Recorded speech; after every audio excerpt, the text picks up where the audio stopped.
The anti-war movement led to significant cultural changes and was the most pervasive display of anti-government policy in modern times. The movement pushed the United States to withdraw from the Vietnam War in the early 70s.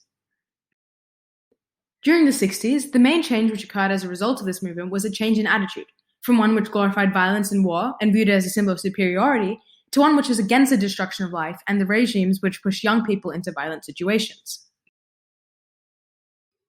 Music was a significant part of this movement. Music and other forms of media led and pushed the conversation about anti-war sentiments. Bob Dylan was one of the biggest artists in the 60s.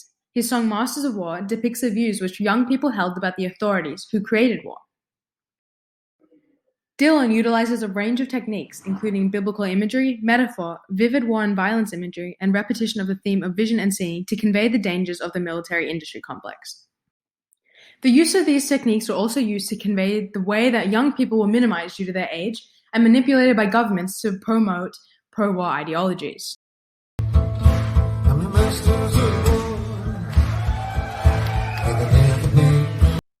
Another artist who talks about these issues in his music was Pete Seeger.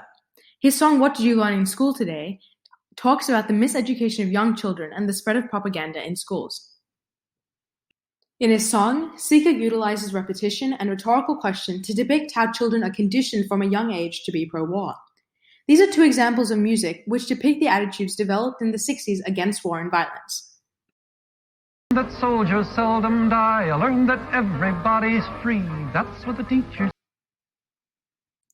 This photo, Flower Child, was taken by French photographer Marc Ribot and has become a symbol for anti-war sentiments and the power of peaceful protests. It was taken on the 21st of October, 1967, at Washington, outside of the Pentagon building. The photograph was taken during a rally, which would go on to be known as the March to the Pentagon. It aimed to shut down and fight against America's war efforts in Vietnam. Over 50,000 people had been present at the rally. The photo depicts 17-year-old Jan Rose Kismer holding a chrysanthemum, staring intently at soldiers carrying bayonets.